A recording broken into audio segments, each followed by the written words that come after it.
lo que se ve es que la cantidad de colina aumenta. La colina es un sustrato que se deriva de la muerte de las paredes celulares, del astrocito, y entonces, como hay en la masa necrosis, inmediatamente aparece la colina, se eleva la colina. Y eso permite para nosotros saber que la masa que estamos viendo es una masa que no tuvo caliente, porque tiene colina alta. Para eso se pide espectroscopía. También sucede el caso de que la masa que analicemos no tenga colina, sino se tira para afuera. Esos casos son casos de procesos inflamatorios. Se ve mucho en tuberculoma, se ve con bastante frecuencia. Tuberculoma, infecciones, ¿ya? Se tiene patato alto. Y cuando hay elevación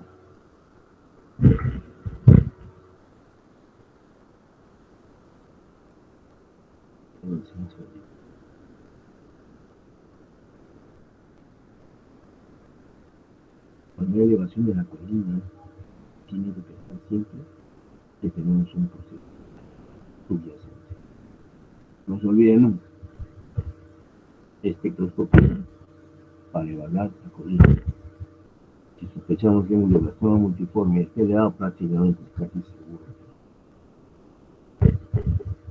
También se ha inventado, se ha dado, cuando se ha procesado la resonancia, lo que se llama, perdón, cuando se ha procesado la tomografía, que se llama perfutac, o sea, la perfusión tomográfica, áreas de perfusión.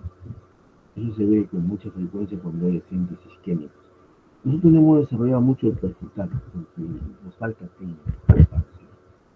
También en Japón y en México hay bastante personal especializado que hacen perfutac con mucha utilidad. Si alguien tiene un infarto agudo, se le hace la perfutac y sale positivo, porque hay poca perfusión. Claro, entonces ayuda bastante. ¿De acuerdo? El perfutac. También lo ayudamos con los bypasses, etc. Tiene su utilidad bien intensa, ¿no? Aquí en esta diapositiva les estoy mostrando lo que se denomina resonancia funcional. Funcional, en amarillo con rojo como flama, son las áreas, esto es el área motora, el lenguaje, motora. Entonces, permite identificar áreas motoras nobles, áreas nobles, elementos motora, lenguaje, visión. Uno tiene que tener mucho cuidado en el trato de no lesionar eso, mucho cuidado. Para eso ayudan las organizaciones.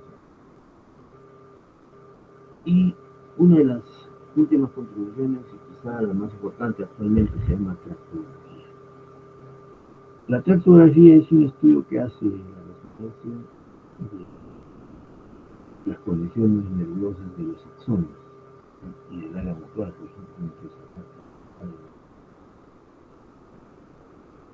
si un tumor crece en esa zona, inmediatamente va a desplazar hacia afuera, hacia adentro, o lo va a estabilizar, o va a deshacer la conexión motora. Entonces ya se conoce a través de la tractografía todos los tractos, todas las conexiones.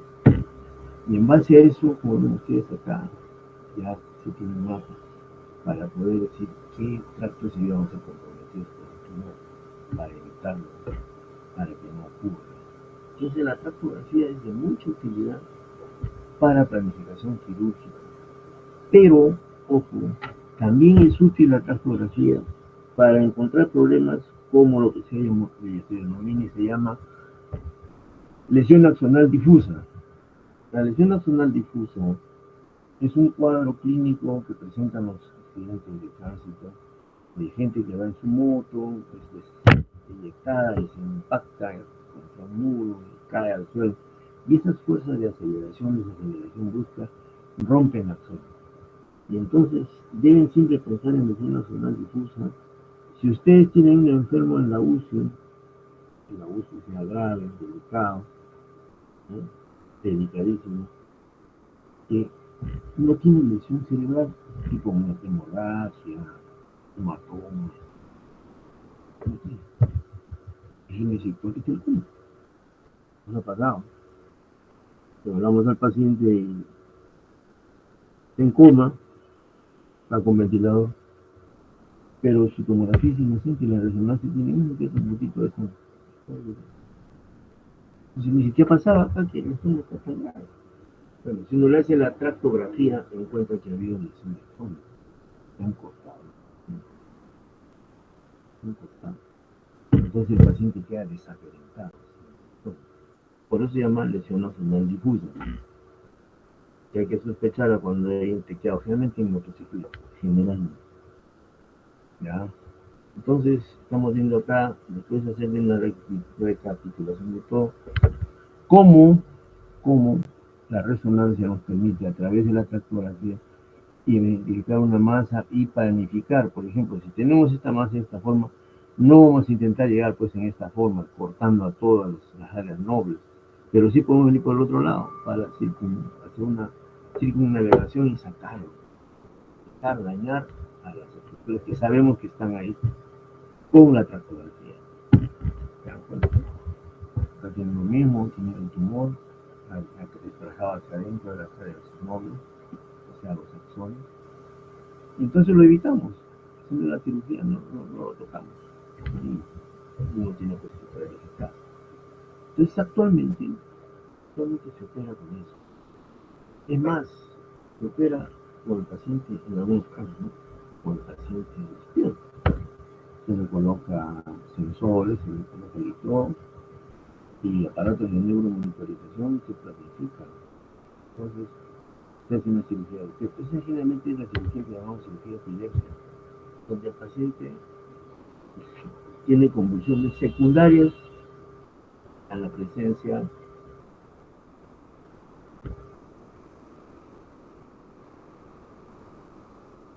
de un tumor.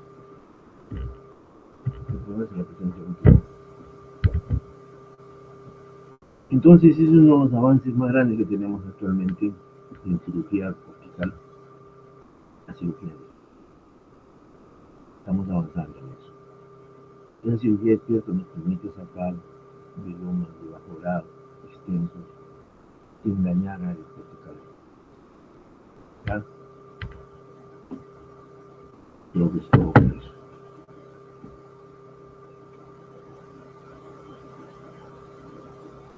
¿Alguna pregunta?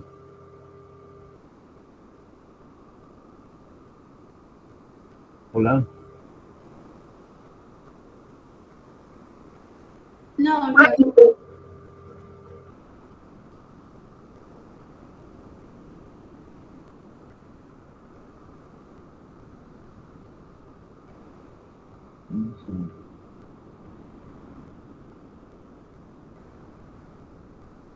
Vamos a ver la segunda parte.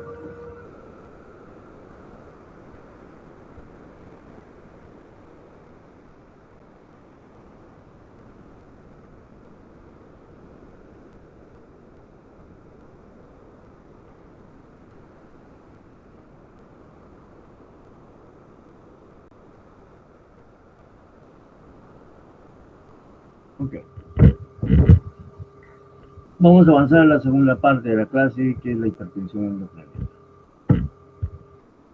La hipertensión endocraniana, como ven ustedes, en los objetivos, hay 5 aspectos a manejar.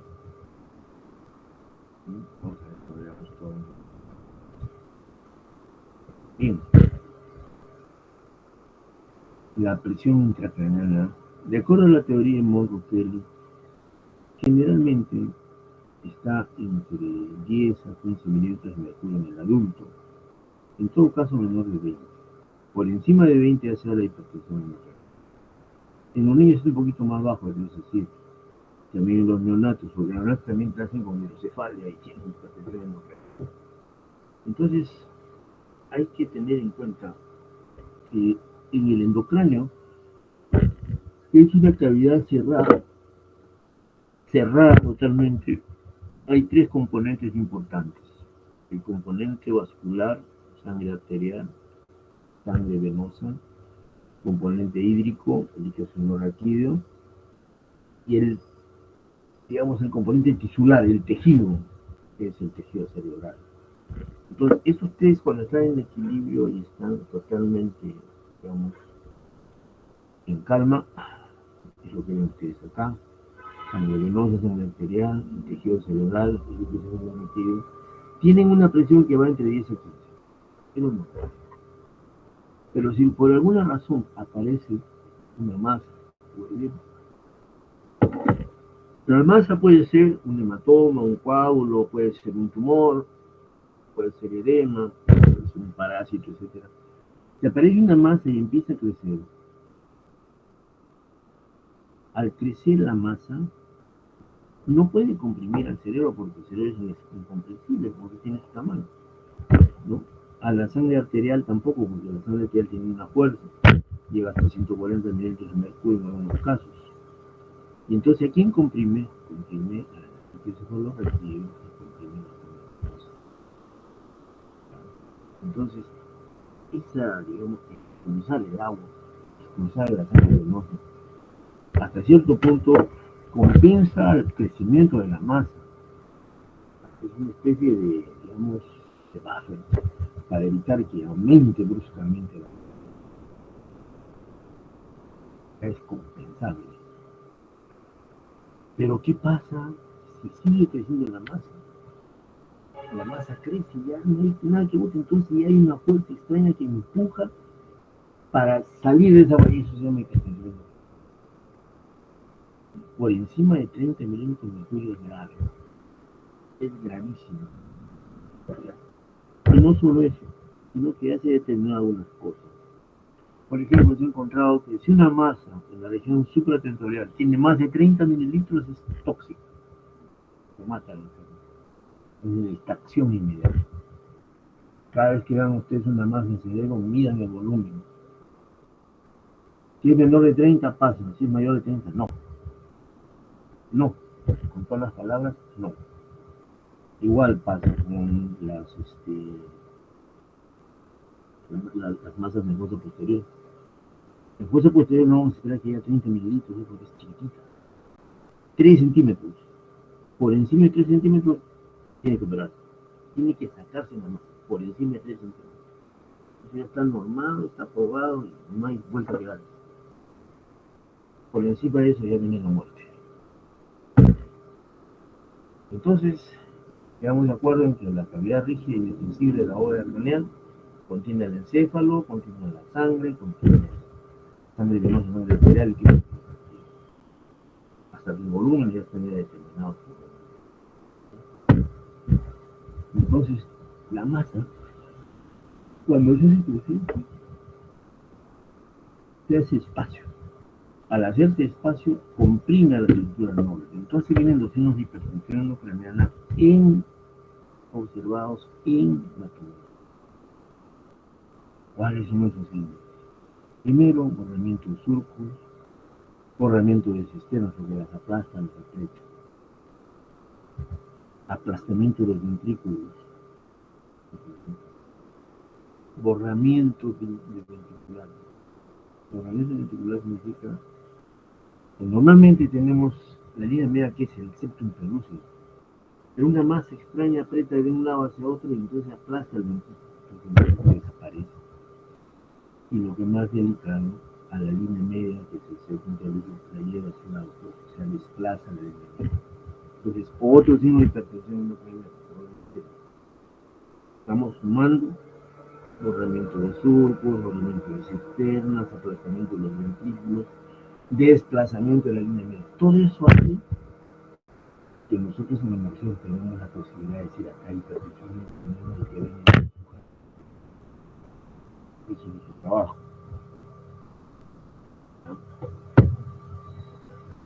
Entonces hablamos de compensación del volumen intracerebral extraño, sí, eliminando líquido. Eliminando sangre venosa. Entonces es difícil.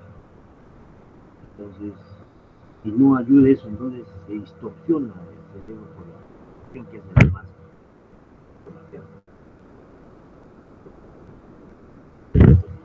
Todo eso es un mecanismo compensatorio que se satura cuando llega a 30 milímetros de mercurio y por encima de eso el paciente se inflama. O sea, el paciente ya no se puede compensar. La presión se dispara. O sea, mientras esté menos de 30, el cerebro está compensando, ayudándose a una cosa. Por encima ya no. ¿De acuerdo? Se olviden de decir. ¿Y cuán importante es esto? Es importante porque la presión intracerebral tiene mucho que ver con la cantidad de oxígeno que llega al cerebro y tiene mucho que ver con la cantidad de sangre. O sea, a mayor presión, menor cantidad de sangre. Al llegar menor cantidad de sangre, pues ya menor oxígeno. Obviamente. Entonces, ustedes ven que llega menor flujo. Se ha detectado que si el flujo está por encima de 50, entre 40 y 60, todavía se mantiene. Nosotros queremos un flujo más alto para que el cerebro esté en lo mejor. Pero si empieza a bajar, miren ustedes, si llega a 20 a 30 el flujo, el paciente ya está con alteraciones mentales. Si está por debajo de 20 de falla eléctrica, ya tiene problemas. Ni qué decir cuando llega a 10, ya falla la bomba de sodio de potasio, ya hay edema citotóxico, ya no funciona el cerebro. Y por menor de 10 en cuanto a flujo sanguíneo, o sea, mililitros por 100 gramos por minuto, el flujo sanguíneo cerebral, por menos de 10 hay falla metabólica, casi la muerte. Eso en cuanto a flujo sanguíneo. Que disminuye cuando hay hipertensión endocraniana. ¿De acuerdo? En cuanto al oxígeno, que también disminuye cuando hay hipertensión endocraniana. Está normal cuando esté en 50, más de 50 de CO2. Pero a medida que empieza a bajar, miren ustedes, hay trastorno del juicio, alteración de la memoria. 20, a menos de 20 se desmaya, pierde conocimiento. En 10 ya el paciente está con el electrocardiograma malo. Ya hay falla mitocondrial menos de 10. En cuanto a PO2, o sea, cantidad de oxígeno que llega. Normalmente llega a 100, 90, 100. Pero cuando empieza a bajar, ahí viene. Ya la mitocondria no funciona, o sea, no hay energía. Hay que cuidar.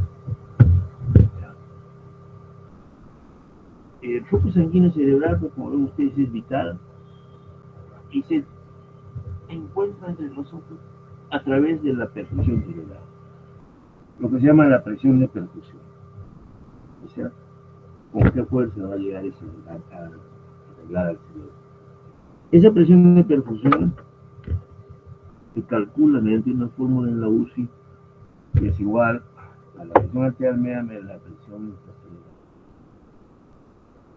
La presión arterial media, ¿cómo se conoce? Hay una fórmula especial porque nosotros tenemos la presión intracraniana como con un sensor. La presión arterial media lo podemos calcular a partir de la presión sistólica que tenemos de la diastólica. ¿Cómo tenemos la sistólica? Porque le ponemos un catéter radial al paciente, un catéter arterial a la arteria radial y nos da la línea arterial, o sea, tenemos un monitoreo de su presión sistólica y diastólica constante. Entonces son valores que ya tenemos nosotros. Tenemos la sístole, la diástole, la presión sistólica y la presión diastólica, y tenemos la presión intracerebral como el sensor. Entonces, teniendo esos tres valores, ya podemos tener lo que se llama presión intracerebral. ¿Se dan cuenta? Entonces, vamos juntando valores.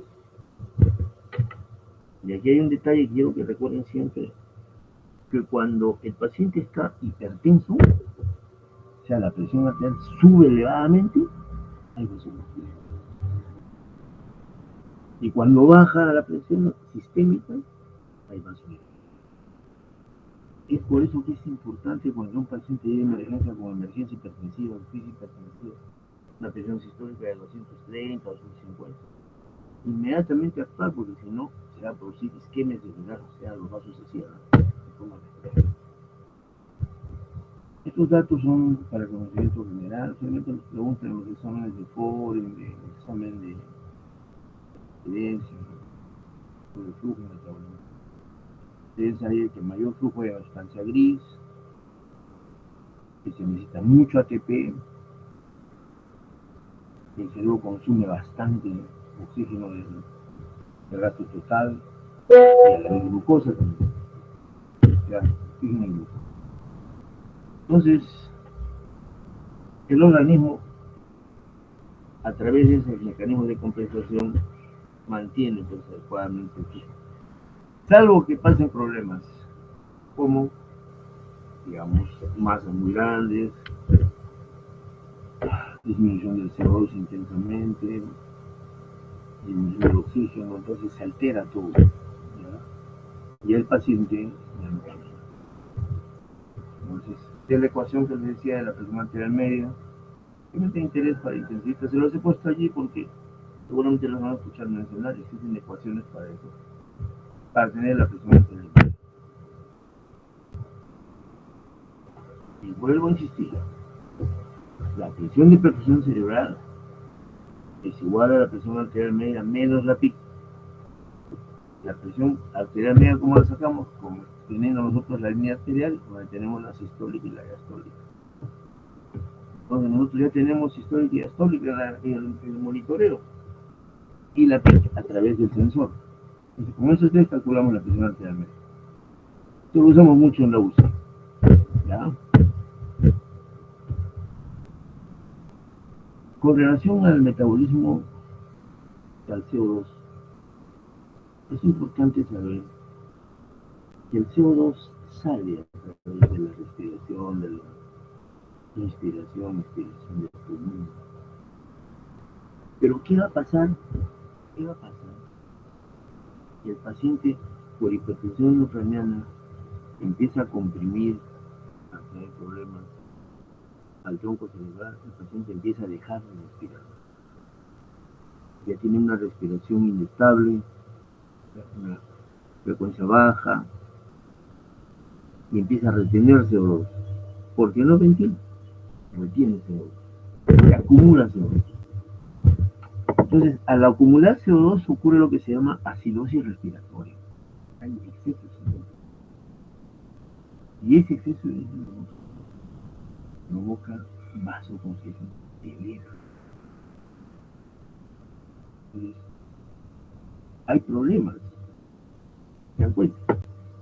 Hay problemas. Por eso es que nosotros, al paciente que está con compromiso cerebral agudo, grado bajo, no ventila, sabemos que va a retener CO2. Inmediatamente, ¿qué hacemos? Inmediatamente lo intubamos para eliminar CO2, para llevarlo a la alcalosis. O sea, al hacer hiperventilación sostenida, ese enfermo va a mejorar. Va a mejorar. ¿Ya? ¿Por qué? Porque evacuamos el CO2. ¿De acuerdo? El CO2, ¿qué hace? Baja el cerebro. No se hincha. Cuando retiene CO2, el cerebro se hincha. Eso es bien. ¿De acuerdo? No se olviden de eso. Acá tenemos la autorregulación con las concentraciones del edema cerebral en relación con el contenido cerebral, el flujo, el CO2 y el oxígeno. Todo eso trae problemas. Pero lo importante y quiero que mencionen, que recuerden siempre, es lo primero que tienen que reaccionar cuando un enfermo está chequeado, está con rasgo bajo, es uno, soporte médico. O sea, buen flujo de orina, buena presión. Segundo, buena oxigenación. Y tercero, que no retenga CO2, intubarlo. La intubación va a mejorar al paciente. La intubación va a conseguir que se elimine el CO2, que se elimine el CO2, que se retiene. ¿Por qué? Porque no ventila. No ventila el paciente y se retiene el CO2. ¿Me entienden? Ahora, no se olviden que les he mencionado que cuando hay hipotensión, hay vasodilatación, hipotensión arterial. Cuando hay hipertensión hay vasoconstricción, o sea, se autorregula el organismo. Es importante que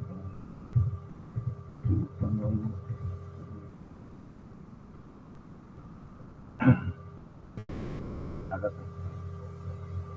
Entonces, cuando aumenta el CO2, recuerden bien, cuando aumenta el CO2, o sea, cuando hay acidosis, se vasodilata el cerebro y aumenta el pulso, se hincha, hinchado, te sale el cerebro.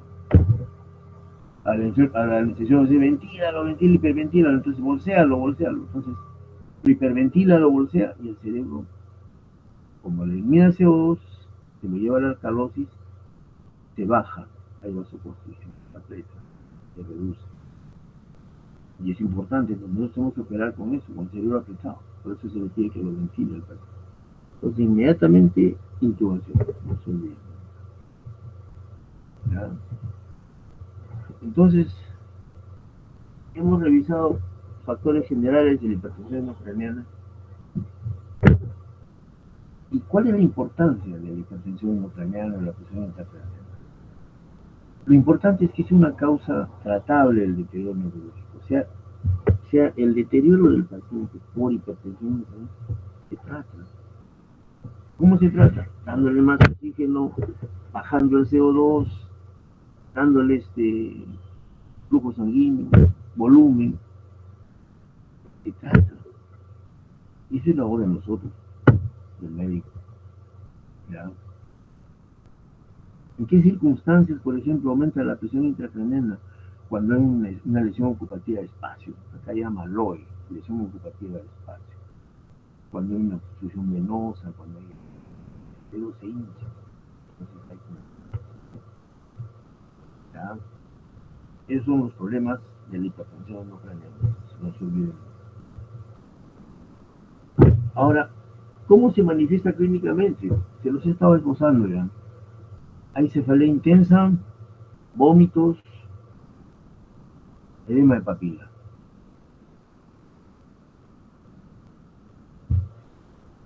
Entonces, el síndrome de hipertensión no craneana se caracteriza por cefalea, náusea, vómitos, edema de papila.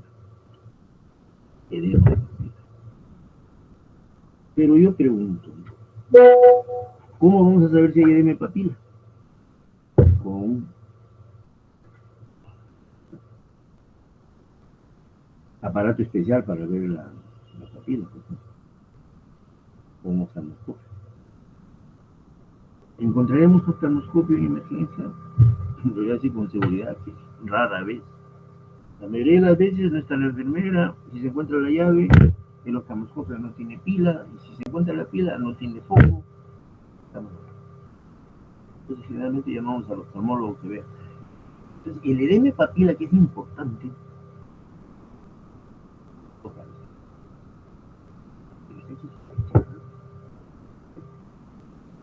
podemos confirmar lo que hay edema de papila, pero es más importante que tenga vómitos y náuseas. No, también vómito vulvar, vómito vulvar, o sea, no hay náuseas. Vómito sin náuseas. Es vital eso. ¿Qué otros síntomas se acercan? El trastorno sensorio, bradicardia. Es tan importante esto que si ustedes encuentran en emergencia a un joven, muchachón, pues 25 años, con un dolor de cabeza brutal, con bradicardia, deben pensar necesariamente en que está desarrollando hipertensión intracraniana. Y le toman la presión arterial y tiene hipertensión arterial, miren, gente joven, hipertenso bradicárdico, empieza el trastorno respiratorio y se muere. Eso se llama triacusia. Se muere. He visto un montón de personas muriendo porque no miran bradicárdico. Detectar el síndrome de hipertensión es vital. No se les ocurra pensar en nervios, angustia, ansiedad, depresión, falta de cariño y demás cosas. No. busquen una causa.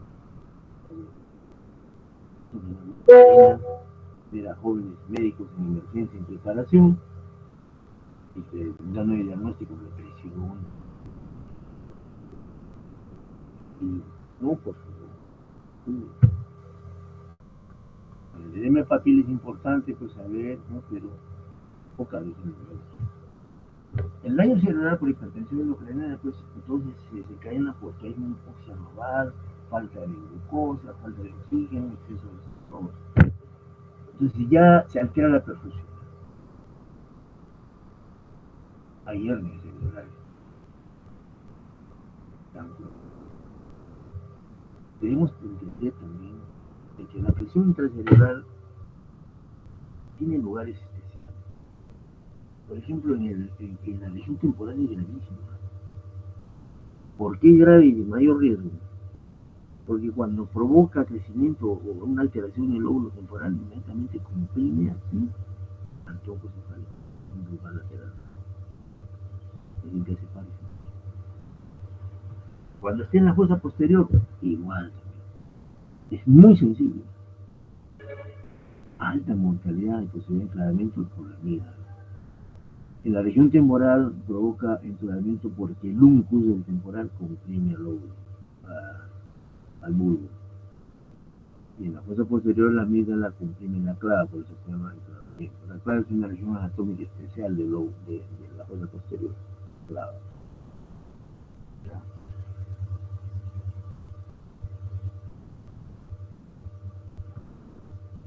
Se ha detectado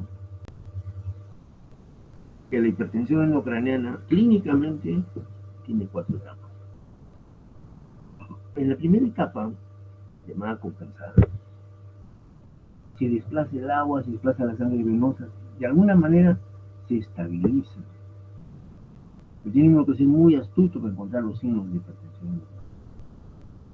Pero tiene que sospecharlo siempre. En la segunda etapa, la elevación de la PIC es leve y empiezan a aparecer síntomas de hipertensión arterial bradicardia. Entonces ya uno empieza a sospechar de que va a pasar. Algo va a pasar como que la tiroides. Pacientes en clave. La tercera etapa es la etapa de la cerneación. Ya es abundante, de misocoria, respiración apneumática, ya falla. Y en la cuarta etapa ya está en nivel vulvar, en etapa vegetativa irreversible, ya con deterioro que se llama rostro caudal. Una forma muy elegante de decir se va a morir. Deterioro rostro caudal. Una forma muy elegante de decir que es por hipertensión. ¿De acuerdo? Hemos hablado de edema cerebral. El edema cerebral es hinchazón del cerebro. Ya se ha estudiado la hinchazón y se provoca por 3 cosas. Por una causa vasogénica, por una causa citotóxica o por una causa intersticial. ¿Cuándo es vasogénico el edema? Cuando la permeabilidad capilar aumenta por alteraciones en la barrera hematoencefálica. Hay disrupciones en la barrera hematoencefálica y el agua difunde. Entonces, allí ocurre lo que se llama el edema vasogénico. Eso se ve en los tumores, abscesos, hemorragias, traumas. Es el edema vasogénico. El citotóxico, por el contrario, es la hinchazón de las neuronas. Las neuronas se hinchan en el medio. Se llama citotóxico. Y el intersticial ya es otro tipo de tema, donde, digamos, es un flujo transependemario que se ve por la presión hidrostática en las cavidades de seno, o sea, los ventrículos a los costaditos se hace una especie de mancha blanca que se ve hidrostático, intersticial. Se ve sin hidrocefálico, con un tipo de edema cerebral. Entonces el cerebro se defiende cuando hay esta agresión, sí. Desplaza agua, desplaza sangre venosa. Y si sigue el problema, ya desplaza las estructuras cerebrales, o sea, las hace un costado. Entonces aparece lo que se llama las hernias. Estas hernias son de distinto tipo. Usted ha sacado una visión un poco jocosa de lo que es la hernia. Tienen ustedes una hernia subfacial provocada por un hematoma epidural, una arteria está botando sangre, y una vena también, entonces es un hematoma epidural. O una masa en el lóbulo temporal comprime al tronco encefálico para dejar un bulbo, por eso que es bulbo pluripotencial. Ese se edema por el lóbulo temporal, o sea, desplazamiento de núcleos. ¿Qué es esto? Más abajo existe el desplazamiento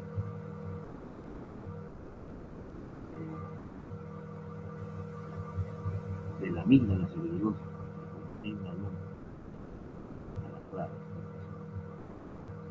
y en la línea media existe pues una subfacial que se va hacia el otro lado por debajo del símbolo, pues es una subfacial. Hay una hernia transtemporal hacia abajo y otra hacia arriba. Usted saca un resumen de cada una. Dice esa parte tan delicada, pero haya tenido oportunidad de he visto en mi vida bastantes hernias. Por ejemplo, he visto una hernia transtemporal hacia abajo provocada por un cisticerco. No cisticerco, con un señor de 50 años que estuvo enfermado 3 meses operarse de un cisticerco supratemporal parietal alto hasta que ¡pum! Se enclavó por la hernia. Fue un escándalo. O una joven que estuvo 6 días en emergencia para operarse de un cisticerco que estaba pastando de arriba abajo. La programa hoy día en la mañana y en la tarde de día se enclava. Un día, no se hubiera sobrevivido, pero queda que sí. Pues hay que tener mucho cuidado con la herniación. La herniación es grave. No hay que soslayarla. Se presenta y cae. Acá tienen ustedes imágenes anatómicas de lo que es la herniación cerebral, la hernia del cingulum, la hernia del uncus, la hernia del uncus, la hernia transtemporal central, que es esta. La hernia externa estamos viéndola con frecuencia ahora porque hacemos mucha craniotomía descompresiva. Y entonces al sacar la tapa del cráneo por ahí, como un hongo sale el cerebro. Sale eso, una hernia más externa. Y la amigdaliana, pues, frecuente verla, así que no, tienen que buscarla en la amígdala cerebral. Siempre que miren una tomografía o resonancia, miren la amígdala, miren el cuarto ventrículo, miren el uncus, miren, observen, no dejen pasar por alto. En la lesión del uncus se ve que hay alteración de la pupila y generalmente, ojo, la lesión está del lado de la pupila, generalmente. También ya cistosis, dificultad en la visión del ojo. ¿Ya? Esta hernia transcendental central es la peligrosa que les decía que provocó la muerte de un señor en una emisión, igualito que se clavó. En la amigdalina, que es muy frecuente, como el la amigdalina da generalmente intoxicación, taquicardia, coma, para eso he ideado los escáneres Marshall, donde se pone pues, la presencia de cisterna, desplazamiento de línea media, se va evaluando todos esos factores. Y lo que es importante, y quiero que vean ustedes, que el llamado así, 4, 100% de hipertensión. El Marshall 1, 100% de hipertensión. sea el Marshall 4, gravísimo. Entonces, si ustedes tienen paciente que tiene con la línea media desviada, sin cisterna, ese paciente está pero grave, está a punto de morir. Entonces, recapitulando, para que hablemos un lenguaje coloquial igual, entonces tenemos que entender que en la tomografía y en la resonancia hay que buscar masa, herniación de la masa, desviación de la línea media, borramiento de las cisternas, ventrículos, surcos, hidrocefalia, si es que no, la hemorragia, el edema, el cambio socio. Estos factores hay que analizar cuando uno evalúa tomo resonancia. Ahora, es importante esto.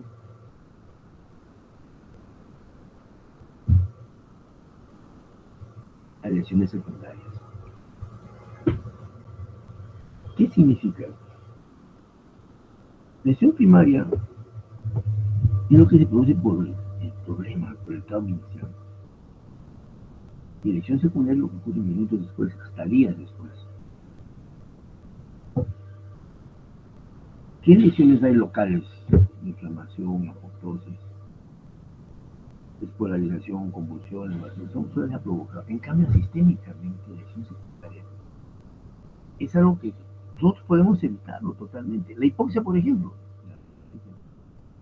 La hipotensión, le ponemos una vía 16, un catéter hueso. No le vamos a poner una alita pues, para compensar a un paciente que está con hipertensión, una alita 22, 24, o una alita de turbulina. Pues. No entra el líquido, necesita líquido y vamos a por microbotas. ¿Ya? La hipotensión es grave. La hipoxia es grave. La hiponatremia, la hipernatremia es grave también. Hiponatremias, hemos visto pacientes operados que llegan a 95 de equivalencia, estoy siendo normal 142, llegan a 95. Hiponatremia severa. O al revés, tienen 190, 200 de sodio cuando es 142, tienen hipernatremia. Los pacientes que se han muerto por los sueros, que son el escándalo que ha habido por mi farma, que son 7 muertos, ¿no? Es por hipernatremia.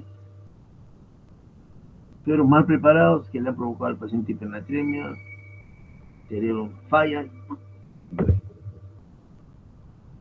También es otra causa de lesión secundaria, la hipoglicemia o la hiperglicemia. Que tiene que ver euglicemia, no normoglicemia. La fiebre, la hiperactividad simpática o adrenérgica, también es dañina. La hipomagnesemia, también forma parte de todo son receptores. Ahora, hemos visto en el transcurso de todo lo que estamos mencionando que la presión intracelular se puede medir, y de hecho se está midiendo en el año 75 con sensores. Y esta medición de la presión intracelular ha facilitado el manejo, ha permitido que muchos pacientes se recuperen, muchos pacientes ponen frente a las causas. Porque si tenemos un paciente que tiene un TEC grave, un rasgo 8, le ponemos su sensor de PIC,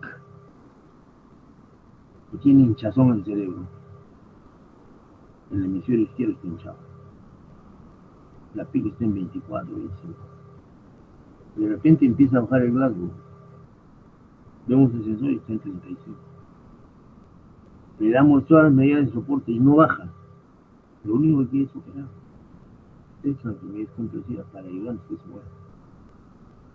O a veces pasa que está con clínica alta, un sensor 22, 35, no le damos tratamiento y ¡pum! Baja. Por ejemplo, muchos enfermos bajan con hipotermia. Se le pone hipotermia y ¡pum! Baja la presión intracelular, controlada por sensor. Entonces, el sensor nos ha permitido dejar de operar a muchos pacientes que nos daban la intención de operar. Porque manejados con sensor, no entraron a la sala. Es importante. O al revés, pacientes dijéramos que están compensados, le ponemos un asesor y tiene ese 40, 45 de pico. Y en instantes se deteriora el segundo. El cerebro se agota rápido. Entonces es útil. Nosotros tenemos la creencia de que es beneficiosa la terapia guiada por monitoreo con pico. Que tenemos monitoreo de pico. Lo usamos. ¿Para qué? Para ver, pues, que no se desarrollen hernias y que el paciente esté monitorizado, evitando problemas y que esté compensado el paciente. ¿Ya? Entonces, el monitoreo de la PIC nos va a permitir ver pues, el diagnóstico, la terapia y el pronóstico. Nos ayuda. Hay bastantes sensores de PIC, pero lo que más usamos es el intraparenquimal y el intraventricular, que permite que tengamos un nivel adecuado de cómo está el parénquima cerebral o si está con sospecha de infección.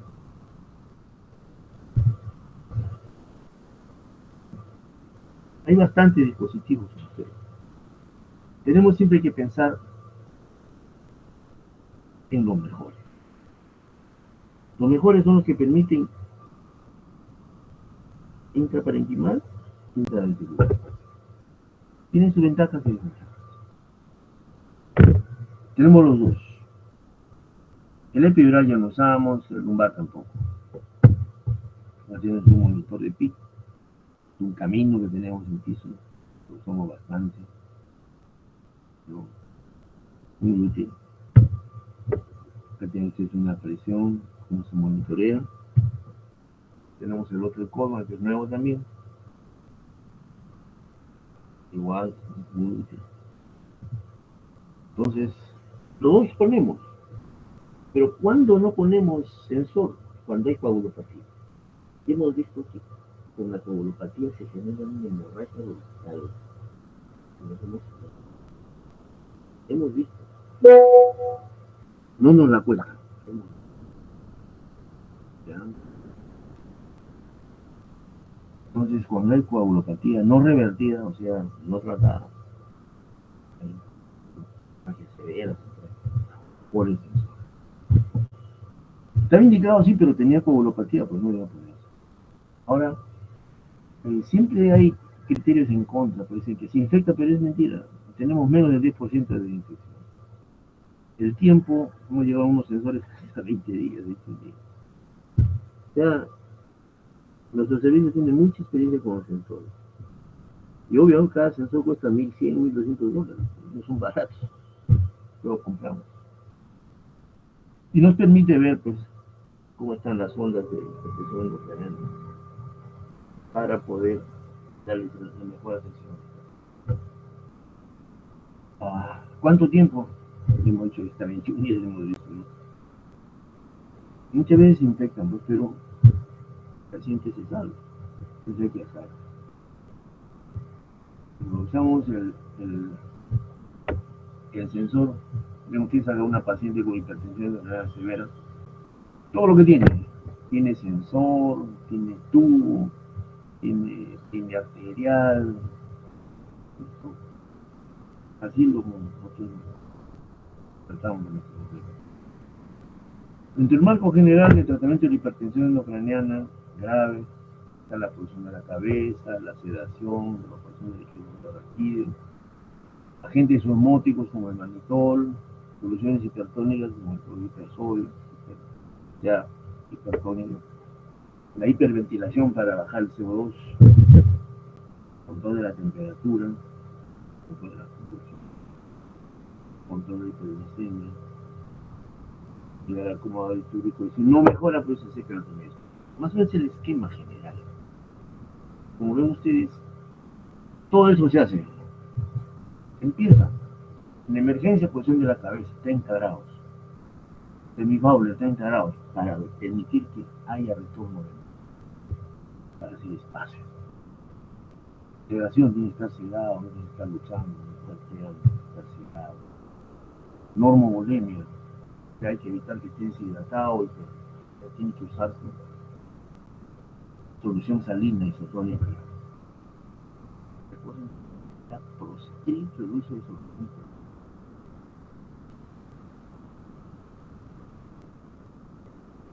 ¿Por qué? Porque aumentan el edema. No se olviden nunca eso. Nunca den suero, destroza el 5% en agua. No. Malogra el cerebro. Recuérdenlo. La destroza al 5% daña al cerebro, aumenta el edema. Siempre se usa suero fisiológico isotónico. Suero fisiológico isotónico. En algunos casos se evacúa el líquido cefalorraquídeo a través del sensor. En otros casos es del drenaje ventricular externo para evacuar el líquido. Para evacuar. En este momento, recuerden ustedes, muchachos, siempre está de la mano el progreso. En este momento, a nivel mundial, ya se está haciendo una nueva estrategia que se llama cisternostomía quirúrgica. ¿Qué significa la cisternostomía quirúrgica? Al momento que se hace la craneotomía descompresiva, se abre la base del cráneo y se limpia toda la cisterna. Se conecta la región infratibial con la supratibial, abriendo la cisterna y en el fondo se optimiza. Es una nueva estrategia, una nueva arma para luchar contra la desgracia de una hipertensión severa. Entonces se utiliza manitol también, cantidades ingentes de manitol. Es más, hasta se dice que el manitol es más útil en la hemorragia cerebral y la solución hipertónica es más útil en el TEC. Usamos los dos soluciones hipertónicas. Imagínense, al 3% al 24%, se utiliza, o sea, no es algo común, pero en bolos, no como se ha dado, pues si se le mató al paciente. Hiperventilación, no se olvide. Cuando usted disminuye el CO2 y provoca alcalosis, lo que está provocando es vasoconstricción, que va a disminuir el flujo y baja la presión intrasera. Por eso se recomienda al anestesiólogo hiperventílalo. Cuando él está con TEC y está medio somnoliento, no respira bien, intúbalo para evacuar el CO2 que se acumula. Entonces, al evacuar CO2, nosotros cerramos las arterias a tal extremo que a veces hay isquemia. Entonces no debe ser menor de 25, normalmente es 40, debe estar entre 30 y 32, normal. Si baja mucho, se aprieta la arteria y hace isquemia, no llega sangre. No aconseja. El cerebro se hincha porque se vasodilata, se hincha, se vasodilata. Por eso el anestesiólogo, les repito, se le dice hiperventila al paciente para que baje el CO2, para que baje el flujo sanguíneo, para que haya vasoconstricción, para que disminuya el tamaño del cerebro, para que dé espacio. Para eso se hiperventila. Para eso se intuba. Y después, muchos enfermos tienen convulsiones que son terribles. Las convulsiones aumentan el gasto, hacen un drama adentro. Imagínense, llegan hasta el 600% de flujo, se aumenta, se hincha el cerebro. Por eso hay que al paciente con convulsiones darle anticonvulsionante urgente. Evitar la hiperglicemia. Se ha visto que los pacientes que tienen hiperglicemia o hipoglicemia van mal, se edematizan más. Hay que tener normoglicemia. También se ha tratado coma barbitúrico. ¿Cómo es esto? El coma barbitúrico permite manejar a los pacientes porque baja el consumo de oxígeno. Actualmente es bien difícil manejar el coma barbitúrico. Necesita procedimiento. Porque pacientes con coma barbitúrico vigilancia permanente y continua con personal dedicado a ellos las 24 horas. Hasta el momento ya hemos visualizado las incidencias. Hipotermia. Muy bien. Tenemos máquinas de hipotermia. Que bajan a 33, y eso baja la hipotermia. Porque es útil la hipotermia. Que hemos usado. Corticoides no. Los corticoides aumentan más la neumonía y la infección urinaria. No la recomendamos. Ha tenido su época de oro, ¿eh? Ha tenido su época de oro. La época de oro, en los años 90, por ejemplo, yo recuerdo en el año 84, 86 salió un famoso neurofisiólogo Gobiet, mandaba 100 miligramos de dexametasona en bolo, 100 miligramos de dexametasona en bolo, imagínate, 100 miligramos, le hacía pedazos a la suprarrenal, estaba de moda. El tiempo demostró que no era así. No se usa. Como ustedes el estudio Crash ha demostrado, mayor movilidad y mayor mortalidad. No se usa, por favor. Así que no se usa. Entonces, haciendo el resumen final sobre el manejo de la hipertensión no renal de ustedes, que hay medidas generales: elevación de la cabeza a 30 grados, normovolemia, mantener la presión de perfusión en 70, normotermia, antiepilépticos, son medidas generales. Hay medidas específicas como son la sedación, el bloqueo neuromuscular para que esté tranquilo, sedadito, drenaje de líquidos cerebroraquídeos, bolos de mannitol, moderar hiperventilación, mantener entre 30 y 35, mantener alta la presión de perfusión cerebral. Son medidas específicas. Específicas. O sea, CO2, volumen, mannitol, LCR, bloqueo neuromuscular, sedación específica. Y opcionales, el barbiturio que les dije que no se usa bien, no lo usamos. Y la traquetomía es compresiva. Último. Tienen ustedes un esquema general de cómo manejarlo, muy bien. Y este llamado Ghost Cap sería el gorrito de un fantasma, ¿no? Pero es un acrónimo donde se pone interés en la glicemia, hemoglobina, o sea, con hemoglobina, oxígeno, sodio, el hueso, la temperatura, el confort al paciente, la presión arterial, el CO2. Son los factores más importantes. Es un paper, eso lo va a mandar. Es un paper, o sea, ese trabajo, es trabajo del 20, yo creo que sí, ¿sí? Muy útil para que ustedes lo apliquen. Ya, se los van a enviar. Ah, todo falló. Hemos hecho de todo y el enfermo está grave. ¿Qué nos queda? Anatomía descompresiva. El enfermo nada más. La anatomía descompresiva, hay tendencias a la mejoría del pronóstico del paciente con ella. Me quieren creer que nosotros hemos escuchado esto desde el año, empecé la neurosurgería en el año 80, 79, 80. Habían estudios, pues, de cuentos de la tripa, le llamamos, pues, 2 casos, 3 casos, 1 caso, 5 casos. Realmente no había un consenso. Habían casos que eran bien, casos que se murieron. No había ningún estudio donde sí hubo randomizado, pues, de confianza, como digo. Muchas veces sí había como última vez, a veces llegábamos muy tarde, o a veces muy temprano. O sea, no había el manejo adecuado, la verdad es esa, ¿no?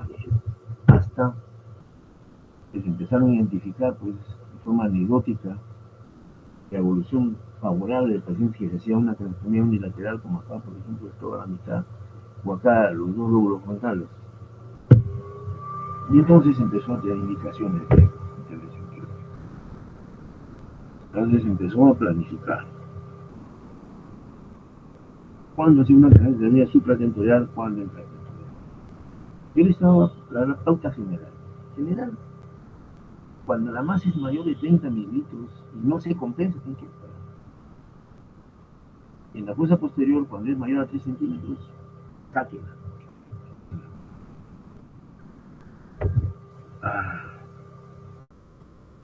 Salvar una vida es parte de nuestra formación en otras áreas. Cualquier beneficio que sea en función de eso, no debe intimidarnos diciendo no, que te complica, que le pasa por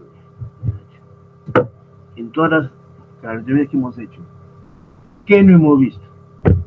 Necrosis de colocación, fístula, una toma residual, lo que fuere. Pero el paciente estaba vivo. El paciente estaba vivo. Y se recuperó lentamente. No al 100%, pero sí. Alegría de la familia, del paciente. Entonces la craniotomía compresiva nos permite eso. Nos permite luchar contra la lesión tan fea como es el integrado. Se remueve parte del cráneo para aumentar el espacio, para hacer volumen. Entonces, el objetivo es facilitar la adaptabilidad pues, de la hinchazón cerebral y crear un espacio para que se reacomode por el edema. Está indicado en todas estas indicaciones, ¿no? Integrado, infartos, tumores, encefalitis. Lo importante que entiendan es esto. Antes de, en 2010, ¿qué había? Estudios diferentes, 27 casitos, 13 casitos, 5 casitos, ¿ya? Estudios realmente, pues, nadie dice que no están mal, simplemente que eran de poco volumen, ¿no? Hasta que vinieron los australianos y hicieron el DECRA. El DECRA lo hicieron y trabajaron 210 pacientes. 210. Ese era el objetivo. Y los ingleses, en el Rescue ICP, en el cual participamos nosotros con Hutchinson, en la Universidad de Cambridge, igual, se pronosticó el uso en 600 pacientes. Se cumplió eso, miren ustedes. Ya publicado, el DECRA terminado en New England Journal en abril del 2011, solo se estima, solamente se estima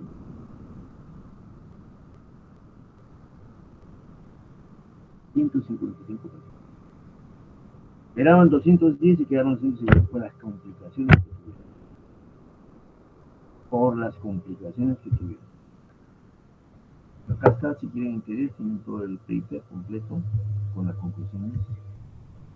Así fue el DECRA en Australia. Lo pararon por complicaciones. Ya no siguen. Según la craniotomía con la técnica de Coulomb, es bifronto temporal biparietal, o sea, ambos lados, frontales. ¿Lo hemos hecho? Sí. ¿Complicaciones? Sí. ¿Lo dejamos hacer? No. Se puede hacer el gasto que sea necesario. Mientras sea necesario hay que hacerlo. No hay problema. El Rescue ICP. Entramos ahí nosotros. Planteamos entrar y nos permitieron. Mandamos como 22 pacientes. Nos aceptaron 10 o 9. Este es el teléfono. Este es el programa. Este es el resultado del paper publicado en el 2017. Total de pacientes 408. No llegó al 600. No llegó. Resultados, mejor pronóstico. Con mucha. Entonces, desde ahí hemos empezado a perder el miedo ya definitivamente. Hay complicaciones, sí. Pero, ¿qué permite? Miren ustedes. Con la craniotomía, en mi craniotomía descompresiva, tiene que ser grandaza, como ven ustedes acá, de polo frontal, polo occipital, grandaza, todo el lóbulo temporal, hasta la línea media. Apenas es craniotomía, baja la presión. Se abre la madre, ¡pum! Se saca el coágulo y queda la presión baja. Ya permite. Pues, tiene que ser la técnica bilateral, unilateral, este caso, por ejemplo, ¿no? La criatura tiene integral con hematoma subdural, hemisférico izquierdo, se le hace una craniotomía descompresiva chiquita, miren ustedes cómo el hueso acá le está penetrando al cráneo. He vuelto a operar, se le saca un pedazo más grande, la faltó todavía más atrás, se hinchó el cerebro, pasó la etapa crítica, se redujo, Se le hizo su operación, se le hizo la plastía, craneotomía, bien, ya es bien como está grave. Esto que chao, el señor. Se le pone su cráneo y el paciente adelante. Entonces, en vista de eso, nosotros superamos bastantes aneurismas también. Empezamos a usar craneotomía descompresiva cuando había hematoma temporal de Silviana. Arteria Silviana rota, grande, aún hacíamos craneotomía grande para evitar que se hinche. Y no se dio bien. Lo hacemos en cada vez que se nos da. Entonces, la craneotomía descompresiva es un problema bien grave. Es una fisiopatología que tiene múltiples cosas en contra de nosotros.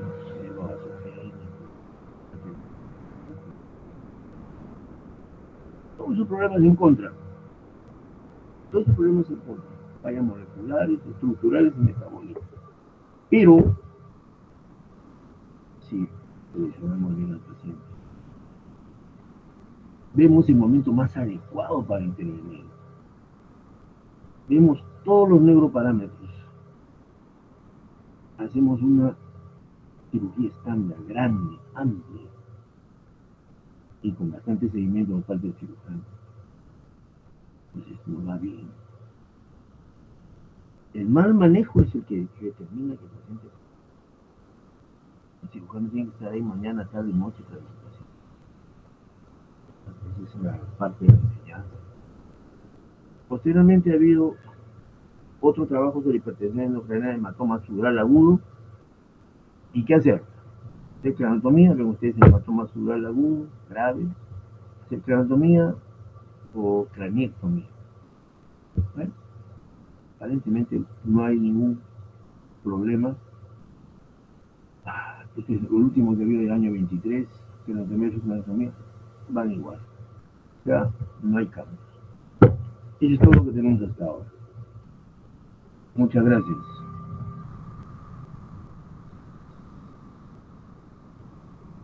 ¿Alguna pregunta?